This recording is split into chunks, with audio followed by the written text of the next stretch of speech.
황혼빛 노을이 주택가를 물들이던 어느 저녁, 박노인은 오래된 장롱 서랍을 정리하고 있었습니다. 40년간 한 회사에서 근무하다 은퇴한 지 이제 3년, 하루하루가 낯설기만 했습니다. 손때 묻은 가족 사진첩을 펼치자 젊은 시절부터 자식들이 장성할 때까지의 사진들이 시간 순서대로 정리되어 있었습니다. 문득 그는 자신만의 사진, 혼자 웃고 있는 모습을 찾아보려 했지만 모든 사진 속에서 그는 항상 누군가를 위해 존재했습니다. 아내를 위해, 자녀들을 위해, 회사를 위해 살아온 세월 뒤에 홀로 남겨진 자신의 모습이 낯설게 느껴졌습니다. 나를 위해 산 적이 없구나. 깊은 한숨과 함께 불현듯 떠오른 생각에 가슴이 먹먹해졌습니다. 평생 다른 사람의 행복과 안녕을 위해 달려왔는데 정작 자신의 행복은 뒤로 미뤄두었던 것 같았습니다. 이제 와서 돌아보니 자신을 위한 시간, 자신을 위한 선택은 거의 없었습니다. 자신을 완전히 잃어버린 것만 같은 공허함이 밀려왔습니다. 부처님께서는 이런 상황을 두고 중도약자경에서 이렇게 말씀하셨습니다. 자신을 등불로 삼고 자신을 의지처로 삼으라. 다른 것을 의지처로 삼지 말고 법을 등불로 삼으라. 법을 의지처로 삼고 다른 것을 의지처로 삼지 말라. 우리가 평생 타인을 위해 살면서도 자신을 잊는다면 그것은 마치 등불의 기름을 모두 남에게 나눠주고 자신은 어둠 속에 남겨지는 것과 같습니다. 부처님은 자신을 소중히 여기는 마음, 자신을 돌보는 지혜가 모든 수행의 시작점임을 가르치셨습니다. 박노인은 지난 주말 찾았던 동네 절에서 주지 스님의 법문이 생각났습니다. 스님은 연꽃의 비유를 들어 사람의 마음을 설명했습니다. 연꽃은 진흙 속에서 자라지만 그 더러움에 물들지 않고 고귀한 꽃을 피웁니다. 우리의 마음도 그러합니다. 세상살이의 고통과 번뇌 속에서도 맑은 지혜와 자비를 피울 수 있지요. 그러나 연꽃이 자신의 뿌리를 돌보지 않으면 꽃을 피울 수 없듯이 자신을 돌보지 않는 사랑은 오래 지속될 수 없습니다. 그날 저녁 박노인은 오래된 목욕탕에서 몸을 씻으며 생각했습니다. 평생 가족을 위해 살았다고 생각했는데 혹시 그것이 나의 선택이었을까? 아니면 그저 주어진 역할을 수행한 것이었을까? 뜨거운 물이 지친 몸을 적시는 동안 그는 생애 처음으로 진정한 자신의 모습에 대해 질문을 던졌습니다. 부처님께서는 열반경에서 이렇게 가르치셨습니다. 너희들은 먼저 자신을 올바로 살피고 그 다음에 다른 사람을 살피라. 자신을 올바로 다스리지 못하는 사람이 어찌 다른 사람을 다스릴 수 있겠느냐. 이 말씀은 자기 돌봄의 중요성을 강조합니다. 자신을 제대로 돌보지 못하면서 타인을 위한다는 것은 마치 물동이에 구멍이 뚫린 채로 물을 나르는 것과 같습니다. 아무리 열심히 해도 결국 물은 다 새어버리고 맙니다. 다음 날 아침, 박노인은 동네 공원으로 발걸음을 옮겼습니다. 40년간 출근길에 매일 지나쳤지만 한 번도 들어가 본 적 없는 곳이었습니다. 초가을의 공원은 서서히 색을 바꾸는 나뭇잎들로 가득했고 아침 이슬이 풀잎마다 영롱하게 맺혀 있었습니다. 그는 천천히 걸으며 처음으로 자신의 발걸음에만 집중했습니다. 가을바람이 그의 얼굴을 스치고 지나갔습니다. 문득 그는 자신이 언제 마지막으로 바람의 감촉을 느꼈는지 기억나지 않았습니다. 항상 무언가를 향해 달려가느라 주변의 아름다움을 놓쳐왔던 것 같았습니다. 벤치에 앉아 깊게 숨을 들이마시니 공기의 신선함이 폐부 깊숙이 스며들었습니다. 부처님께서는 이런 순간을 두고 법구경에서 이렇게 말씀하셨습니다. 마음이 방황하고 안정되지 않으며 법을 바르게 보지 못하는 사람은 지혜가 완성되지 않는다. 그러나 마음이 동요하지 않고 잘 다스려져 있으며 법을 바르게 아는 사람은 지혜가 완성된다.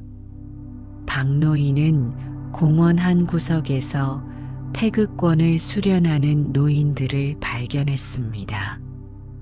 그들의 느린 동작이 마치 물 흐르듯 부드럽게 이어졌습니다.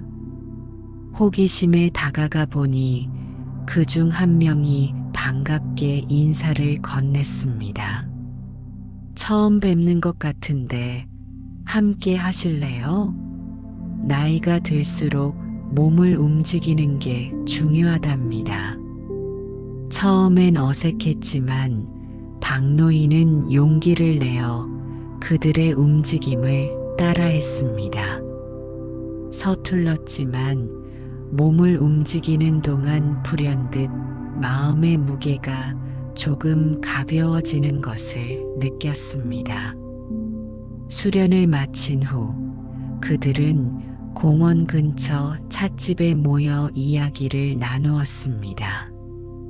저는 30년 넘게 회계사로 일했어요. 정년 퇴직하고 나서 우울증이 왔었죠. 아내는 일찍 세상을 떠났고 자식들은 모두 해외에 나가 있어서 혼자 남겨진 기분이었거든요. 그때 우연히 불교 모임에 참석했다가 명상을 배우게 되었습니다. 그는 자신을 이태식이라고 소개했습니다. 이 노인은 계속해서 말했습니다. 부처님께서는 자신을 사랑하는 법부터 배워야 한다고 가르치셨어요. 수십 년간 타인과 가족을 위해 살았지만 정작 자신은 돌보지 못했던 저에게 큰 깨달음을 주셨죠. 이 이야기에 박노인의 마음이 크게 울렸습니다. 마치 자신의 이야기를 듣는 것 같았기 때문입니다. 어떻게 그런 변화를 이루셨나요? 박노인이 물었습니다. 부처님께서 금강경에서 가르치신 무주상보시의 가르침이 저를 변화시켰어요. 베풀매는 베푸는 사람, 받는 사람, 그리고 베푸는 행위라는 세 가지 요소가 있는데 이 세 가지에 집착하지 않는 베풀미 진정한 베풀미라는 가르침이죠.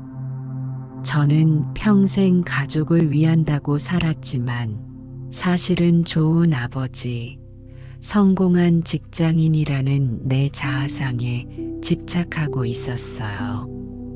그 집착이 오히려 나를 소외시켰다는 것을 깨달았습니다. 이태식 노인의 말에 박 노인은 깊이 공감했습니다. 그 역시 가장이라는 역할에 너무 매몰되어 정작 자신의 진정한 모습은 잃어버렸던 것 같았습니다. 부처님께서는 이런 상황에 대해 자바함경에서 이렇게 말씀하셨습니다. 나무는 다른 나무를 위해 그늘을 만들지만 자신의 뿌리는 반드시 물을 마셔야 한다. 자기 자신을 버리고 타인만을 위해 산다면 그것은 진정한 자비가 아니다. 이 말씀은 자기 자신을 돌보는 것이 이기적인 행동이 아니라 오히려 타인을 더 잘 돌볼 수 있는 기반이 된다는 것을 가르칩니다. 마치 산소 마스크를 먼저 자신에게 씌우고 그 다음에 도움이 필요한 이들을 돕는 것과 같은 이치입니다. 다음 주말 이태식의 소개로 박노인은 도심 속 작은 절을 찾았습니다. 그곳에서 주지스님의 법문을 듣게 되었습니다. 오늘은 자기 돌봄의 지혜에 대해 이야기하겠습니다. 부처님께서는 자해경에서 이렇게 가르치셨습니다. 자신을 잘 돌보는 사람은 다른 이도 잘 돌볼 수 있다. 자신을 잘 보호하는 사람은 다른 이도 잘 보호할 수 있다. 이것이 자애의 시작점입니다. 스님은 계속해서 말씀하셨습니다.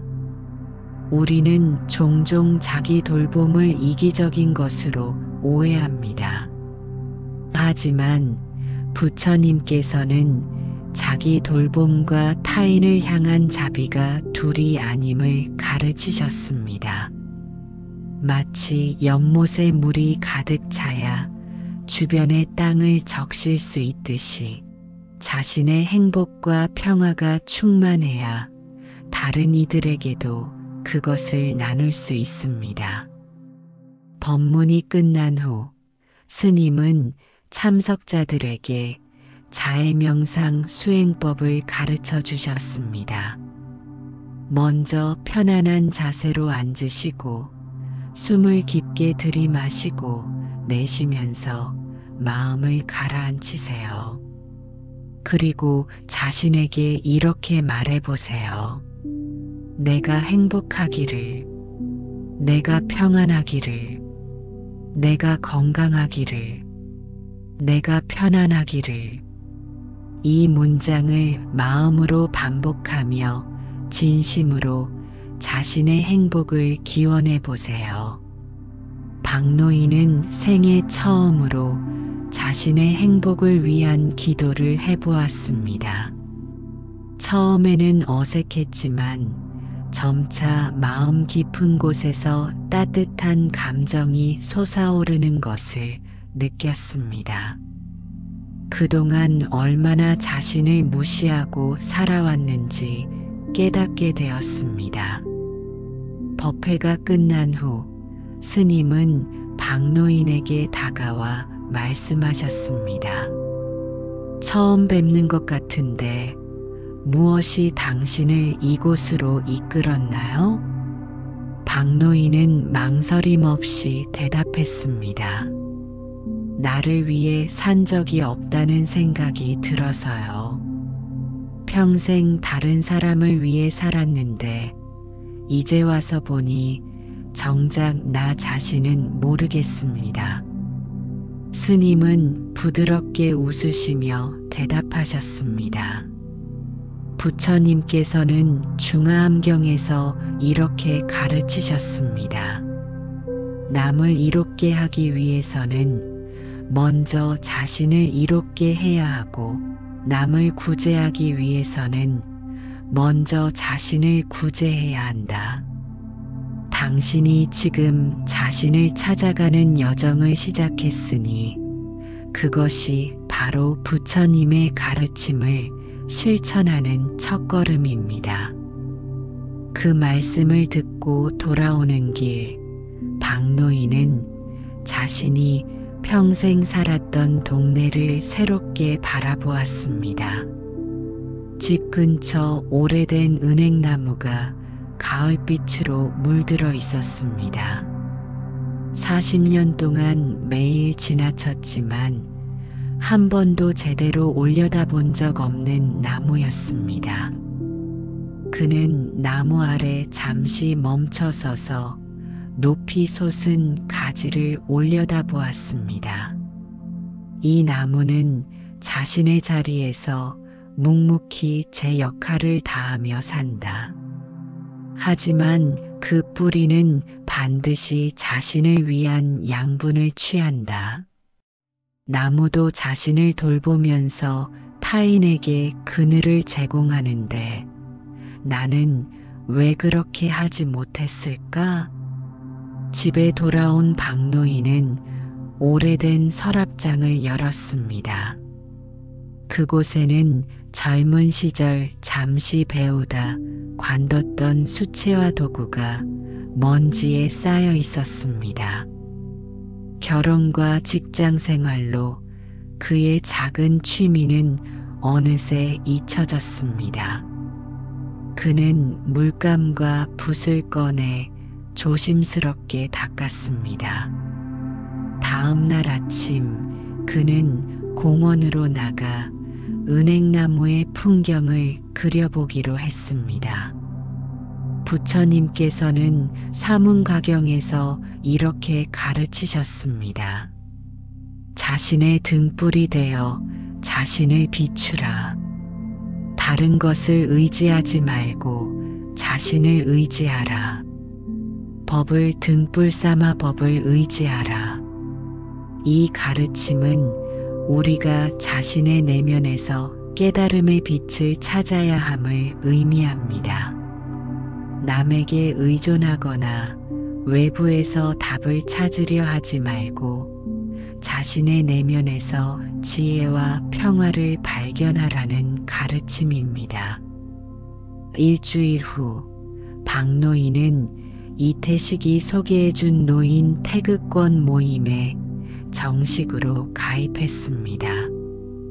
또한 주말마다 불교 명상 모임에도 참석하기 시작했습니다. 처음에는 어색했지만 점차 자신을 위한 시간을 갖는 것이 편안해졌습니다. 한 달이 지났을 때 그의 아들이 주말에 찾아왔습니다. 아버지의 변화를 눈치챈 아들이 물었습니다. 아버지, 요즘 뭔가 달라 보이세요. 얼굴에 생기가 돌아요. 박노인은 미소를 지으며 대답했습니다. 나를 찾아가는 중이란다. 평생 너희를 위해 살았지만 이제는 나를 위한 시간도 필요하다는 걸 깨달았어. 아들은 잠시 생각에 잠기더니 말했습니다. 사실 아버지가 항상 저희만 생각하시는 게 부담스러울 때도 있었어요. 아버지도 아버지의 삶이 있으셨으면 좋겠다고 생각했거든요. 박노인은 아들의 말에 놀랐습니다. 자신이 가족을 위한다고 생각했던 행동이 오히려 그들에게도 부담이 되었을 수 있다는 생각이 들었습니다. 부처님께서는 이런 상황에 대해 아함경에서 이렇게 말씀하셨습니다. 집착은 괴로움의 원인이 된다. 자신에 대한 집착이든 타인에 대한 집착이든 역할에 대한 집착이든 모든 집착은 괴로움을 낳는다. 역할에 대한 집착이 자신뿐만 아니라 가족에게까지 괴로움을 주었다는 깨달음이 박노인을 더 깊은 성찰로 이끌었습니다. 다음 주 불교 모임에서 박노인은 자신의 깨달음을 나누었습니다. 평생 가족을 위해 살았다고 자부했는데 사실은 좋은 아버지라는 이미지에 집착하고 있었던 것 같습니다. 그 집착이 오히려 저와 가족 모두를 불편하게 만들었던 거죠. 주지스님은 고개를 끄덕이며 말씀하셨습니다. 부처님께서는 화엄경에서 이렇게 가르치셨습니다. 모든 괴로움은 집착에서 비롯되고 모든 행복은 집착에서 벗어남에서 비롯된다. 당신이 역할에 대한 집착에서 벗어나기 시작했으니 이제 진정한 자유와 행복을 맛볼 수 있을 것입니다. 스님은 이어서 자기 발견을 위한 3가지 수행법을 알려주셨습니다. 첫째, 매일 아침 자신에게 오늘 나를 위해 무엇을 할 수 있을까? 라고 질문하세요. 작은 것부터 시작하면 됩니다. 좋아하는 차 한 잔을 마시거나 좋아하는 음악을 듣는 것처럼 말이죠. 둘째, 하루에 15분이라도 명상의 시간을 가지세요. 숨을 들이마시고 내쉬는 것에 집중하면서 지금 이 순간의 감각에 주의를 기울이는 것입니다. 셋째, 저녁에는 일기를 써보세요. 오늘 나는 어떤 감정을 느꼈는가? 오늘 나를 행복하게 한 것은 무엇인가?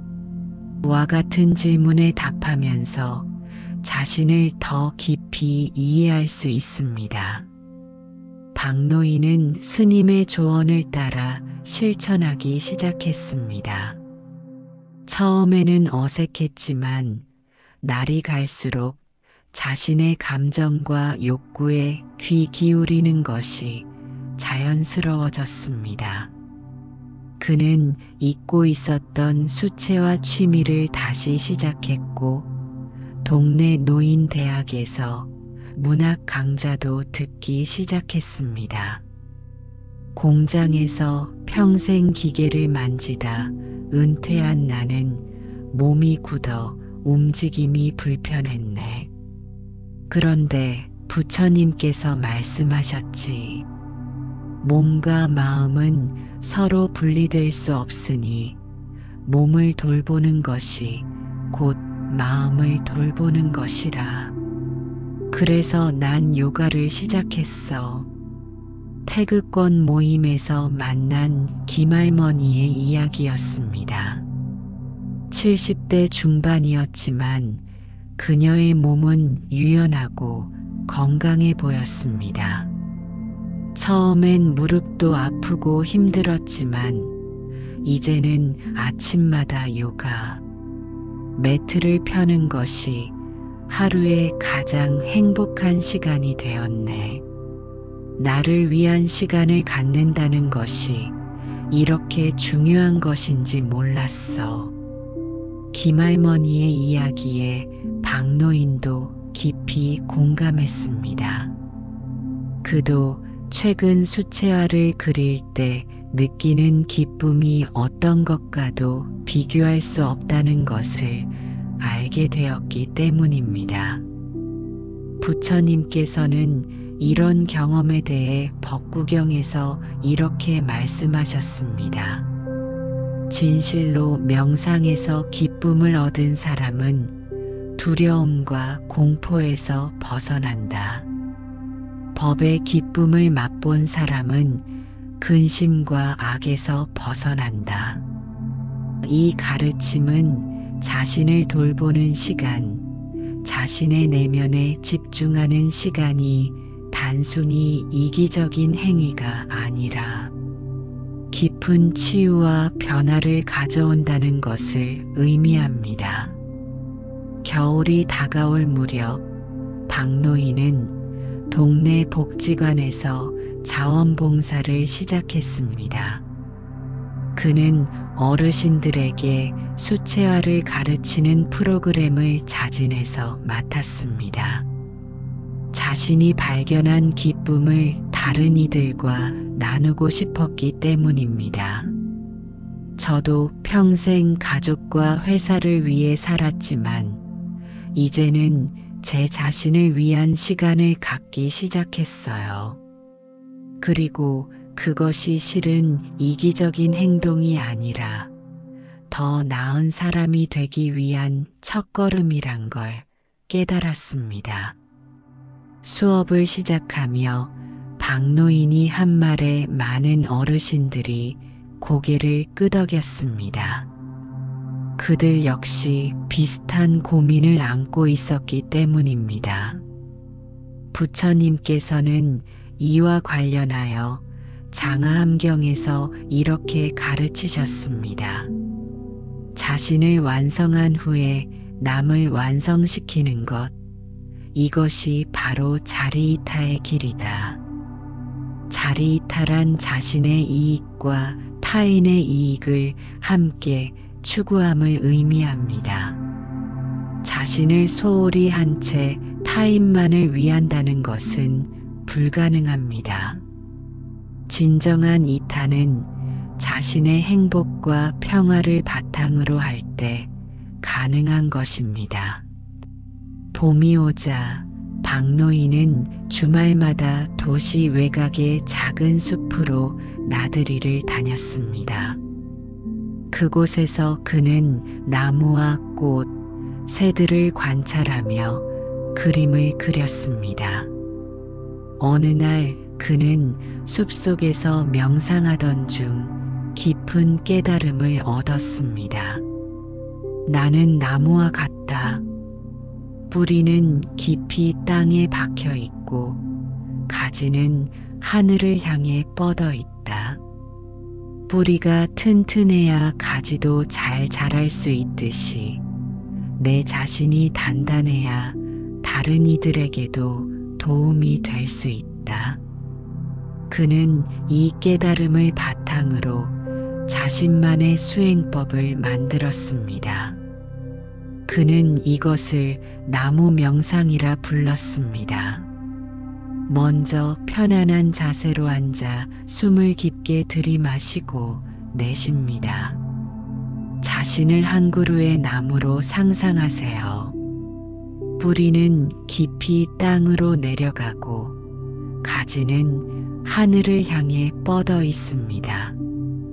들숨으로 대지의 에너지를 뿌리로 끌어올리고 날숨으로 그 에너지가 가슴을 통해 가지로 퍼져나감을 상상하세요.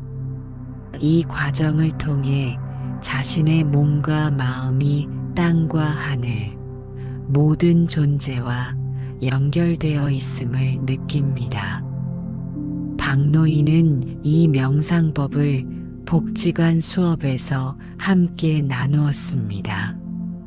많은 어르신들이 이 단순하면서도 효과적인 명상법을 통해 큰 위안을 얻었습니다. 평생 남편과 아이들을 위해 헌신했지만 정작 내 마음은 메마른 사막 같았어요. 이 명상을 통해 처음으로 내 마음에 물을 주는 기분입니다. 70대 중반의 이 할머니가 수업 후 박노인에게 말했습니다. 그녀의 눈에는 눈물이 고여 있었습니다. 부처님께서는 이런 경험에 대해 수타니파타에서 이렇게 말씀하셨습니다. 자신을 사랑하는 사람은 결코 남을 해치지 않는다. 자신을 정말로 사랑하는 사람만이 타인을 진정으로 사랑할 수 있다. 이 가르침은 자기 사랑이 이기심이 아니라 오히려 타인을 향한 사랑의 기초가 된다는 것을 보여줍니다. 마치 물이 가득 찬 그릇에서만 물이 넘쳐 흐를 수 있듯이 자신이 충만해야 타인에게도 베풀 수 있는 것입니다. 어느 여름날 박노인은 복지관 프로그램의 일환으로 산사 체험을 떠났습니다. 산속의 작은 절에서 3일간 머물며 새벽 예불과 참선, 바루공양, 108배 등 절의 일상을 체험하는 프로그램이었습니다. 첫날 저녁 주지 스님은 참가자들에게 법문을 들려주셨습니다. 우리는 종종 외부의 것들 마이너스 명예, 재산, 인정 마이너스에서 행복을 찾으려고 합니다. 하지만 부처님께서는 진정한 행복은 내면에서 찾아야 한다고 가르치셨습니다. 금강경에서 말씀하셨죠. 일체의법은 꿈과 같고 환영과 같고 물거품과 같고 그림자와 같으니라. 외부의 것들은 모두 변하고 사라지는 것입니다. 변하지 않는 평안은 오직 자신의 내면에서만 찾을 수 있습니다. 다음날 새벽 박노인은 생애 처음으로 참선을 체험했습니다. 가부좌를 틀고 앉아 호흡에 집중하는 단순한 행위였지만 그에게는 큰 도전이었습니다. 끊임없이 떠오르는 생각들, 과거의 후회와 미래에 대한 걱정이 그의 마음을 소용돌이치게 했습니다. 참선 후 스님이 다가와 물었습니다. 어떠셨습니까? 생각이 너무 많이 떠올라서 집중하기 어려웠습니다. 스님은 미소를 지으며 대답하셨습니다. 부처님께서는 자바함경에서 이렇게 가르치셨습니다. 마음은 원숭이와 같아서 끊임없이 이 가지에서 저 가지로 뛰어다닌다. 그러나 수행을 통해 마음을 다스리면 내면의 평화를 얻을 수 있다. 처음부터 완벽할 필요는 없습니다. 당신의 생각을 판단하거나 억누르려 하지 말고 그저 흘러가는 구름처럼 바라보세요. 이 조언을 따라 박노인은 다음 참선 시간에 좀 더 편안한 마음으로 임할 수 있었습니다.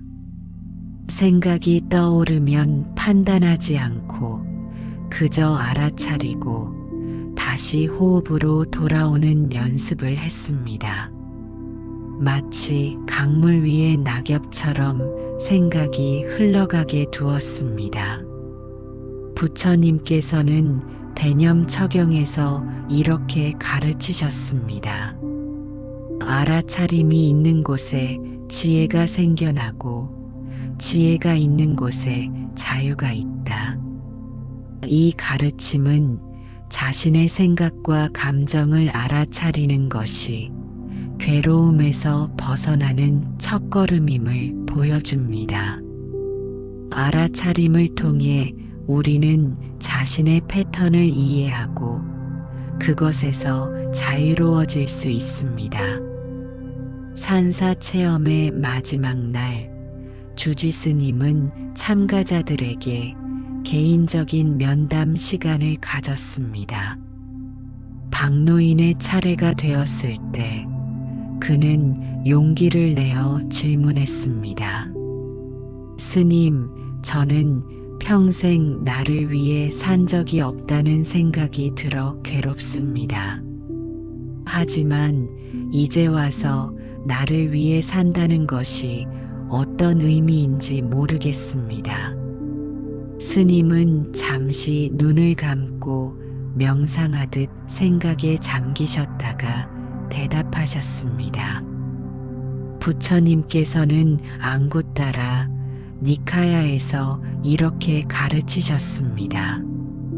자신을 위해 사는 것과 타인을 위해 사는 것은 서로 다른 길이 아니라 같은 길의 두 측면이다. 당신이 진정으로 행복하고 평화롭다면 그 행복과 평화는 자연스럽게 주변 사람들에게 퍼져나갑니다. 그것이 진정한 자리이타의 길입니다. 스님은 계속해서 말씀하셨습니다. 자신을 위해 산다는 것은 이기적으로 산다는 뜻이 아닙니다. 그것은 자신의 내면에 귀 기울이고 자신의 진정한 본성을 발견하는 것입니다.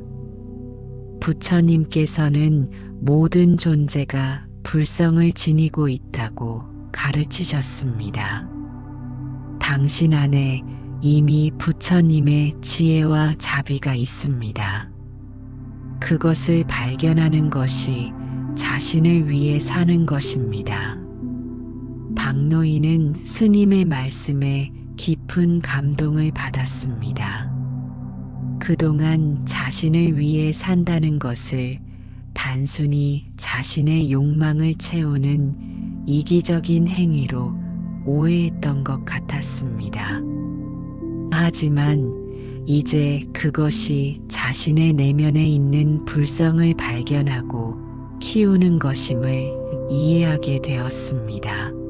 부처님께서는 이러한 변화에 대해 법구경에서 이렇게 말씀하셨습니다.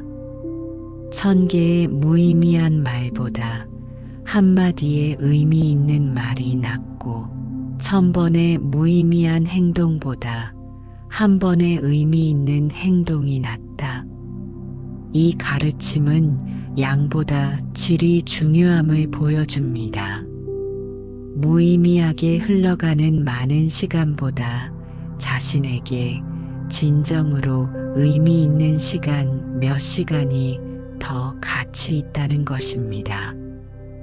가을이 깊어갈 무렵 박노인은 복지관에서 작은 수채화 전시회를 열었습니다. 그의 첫 개인전이었습니다. 전시회 제목은 나를 위한 시간이었습니다. 그림 대부분은 자연 풍경이었지만 그 안에는 그의 내면 여정이 담겨 있었습니다. 특히 눈에 띄는 작품은 자리이타의 나무라는 제목의 그림이었습니다. 깊은 뿌리를 가진 나무가 풍성한 가지를 뻗고 그 그늘 아래 많은 사람들이 평화롭게 쉬고 있는 모습이었습니다. 전시회 개막식에 주지 스님이 찾아오셨습니다. 스님은 그림을 감상한 후 박노인에게 말씀하셨습니다. 부처님께서는 수타니파타에서 이렇게 가르치셨습니다. 모든 존재가 행복하기를, 모든 존재가 평화롭기를, 모든 존재가 괴로움에서 벗어나기를. 당신의 그림에서 그 자비의 마음이 느껴집니다. 자신의 행복을 찾는 여정이 타인에게도 행복을 전하는 길이 되었군요. 박노인은 겸손하게 고개를 숙였습니다. 아직 갈 길이 멉니다. 하지만 이제는 내가 가야 할 방향을 알게 되었습니다. 스님은 미소를 지으며 대답하셨습니다. 부처님께서는 대반열반경에서 이렇게 가르치셨습니다. 모든 중생은 불성을 지니고 있으니 부처가 될 가능성을 가지고 있다. 당신은 이미 그 길 위에 있습니다. 전시회 이후 박노인의 이야기는 지역 신문에 소개되었습니다. 70대에 자신을 발견한 노인의 이야기라는 제목의 기사였습니다. 그 기사를 읽은 많은 노인들이 박노인에게 연락해왔고 자신들도 비슷한 고민을 가지고 있다고 털어놓았습니다. 저도 평생 가족과 회사를 위해 살았는데 은퇴 후에 공허함을 느끼고 있어요. 어떻게 하면 저도 변화할 수 있을까요? 이런 질문에 박노인은 자신의 경험을 바탕으로 조언을 해주었습니다. 부처님께서는 법구경에서 이렇게 가르치셨습니다.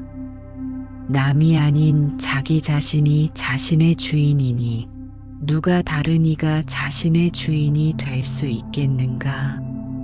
자신의 행복에 책임을 지는 것부터 시작하세요. 작은 것부터 시작하면 됩니다. 매일 5분이라도 자신을 위한 시간을 갖는 것에서 출발하세요.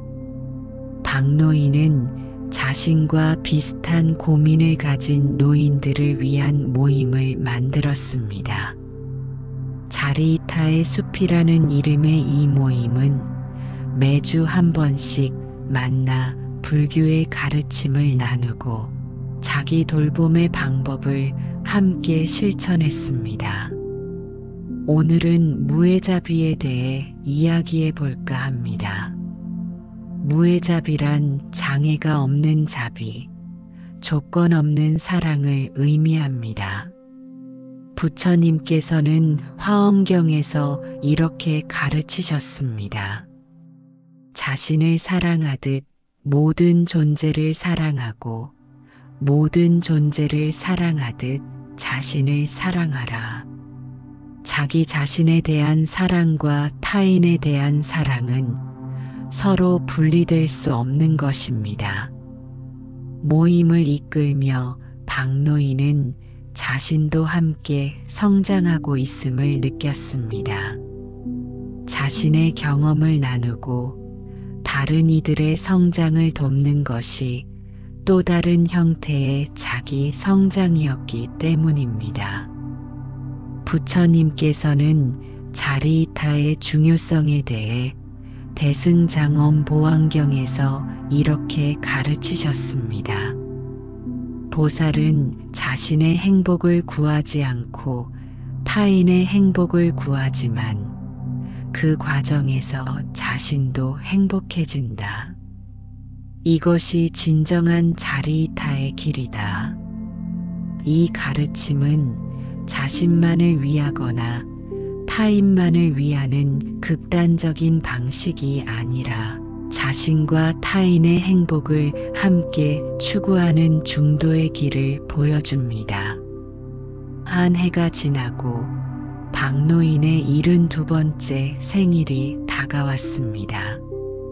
자녀들이 모여 생일 축하를 해주었습니다. 딸이 물었습니다. 아버지, 요즘 뭐가 그렇게 행복해 보이세요? 젊어 보이시는 것 같아요. 박노인은 웃으며 대답했습니다. 나를 위해 살기 시작했단다. 비록 늦은 나이지만 내 인생의 주인이 되어 살고 있어. 아들이 물었습니다. 그게 어떤 느낌인가요? 박노인은 잠시 생각에 잠겼다가 대답했습니다. 마치 평생 타인의 그림자로 살다가 이제야 내 본래 모습을 찾은 것 같은 느낌이란다. 부처님께서 법화경에서 말씀하셨지. 모든 중생은 본래 부처이니 자신의 참된 본성을 발견하라. 나는 이제야 내 참 모습을 조금씩 발견해 가고 있는 것 같구나. 딸이 궁금해했습니다. 아버지가 말씀하시는 나를 위해 산다는 것은 구체적으로 어떤 의미인가요? 그것은 남에게 의존하지 않고 스스로 선택하는 삶을 사는 것이란다. 내가 원하는 것, 내가 좋아하는 것, 내게 가치 있는 것을 찾아가는 여정이지. 하지만 그것이 이기적인 삶을 의미하는 것은 아니란다. 부처님께서는 자애경에서 이렇게 가르치셨어. 모든 중생이 행복하기를 바라듯이 자신도 행복하기를 바라라. 자신과 타인의 행복을 함께 추구하는 것, 그것이 진정한 불교의 중도라고 생각한다. 생일 파티가 끝난 후 박노인은 베란다에 나가 밤하늘의 별을 바라보았습니다. 그는 자신의 인생이 이제야 진정으로 시작된 것 같다는 생각이 들었습니다.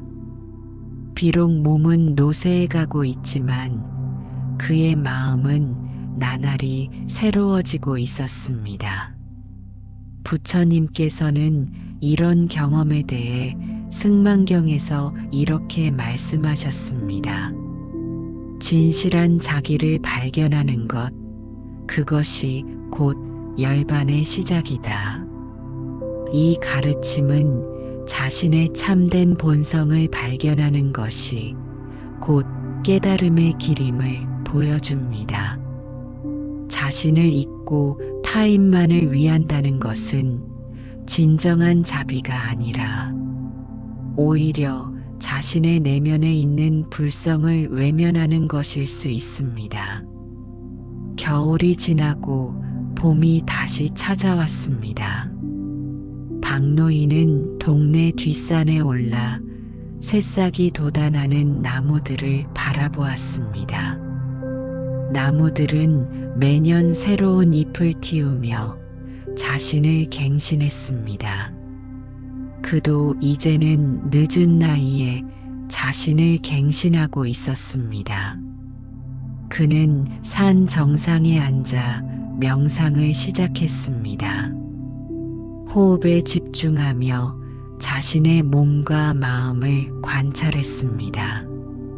몸은 예전 같지 않았지만 마음은 그 어느 때보다 맑고 평화로웠습니다.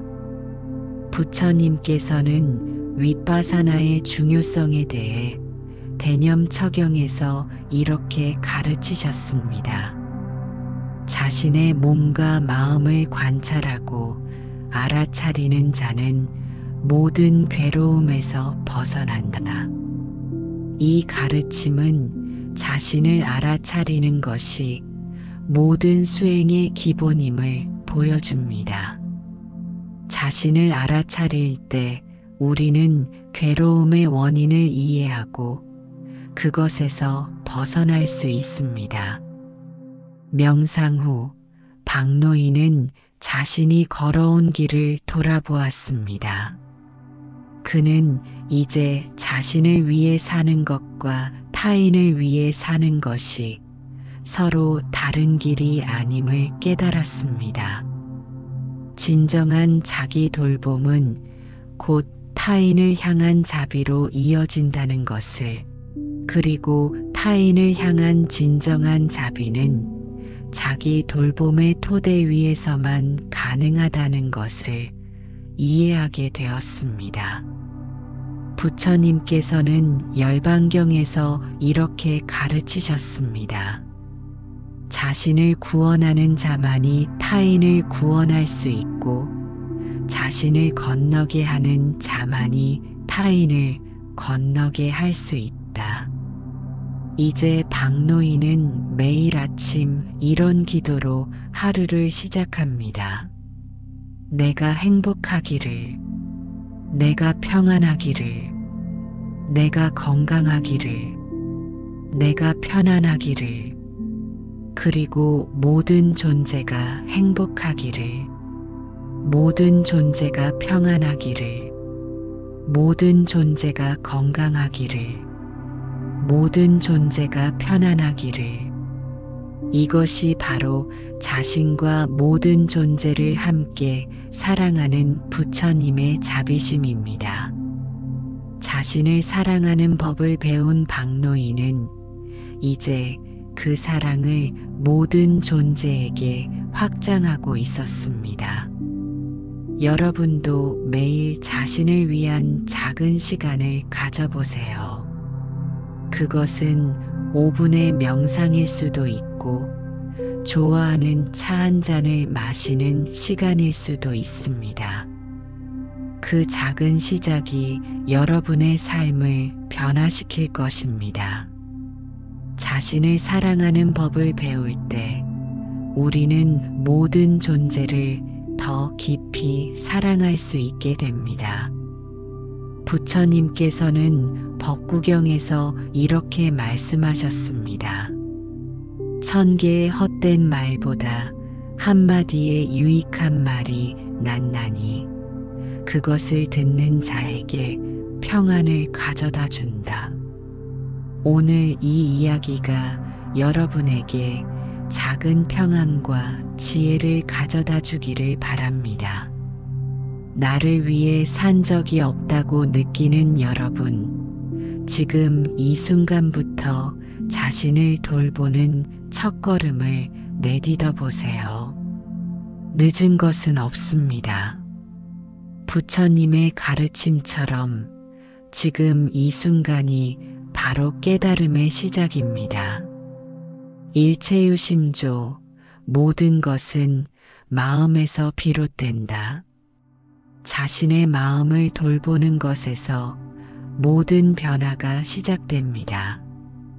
여러분의 내면에 이미 부처님의 지혜와 자비가 깃들어 있음을 기억하세요.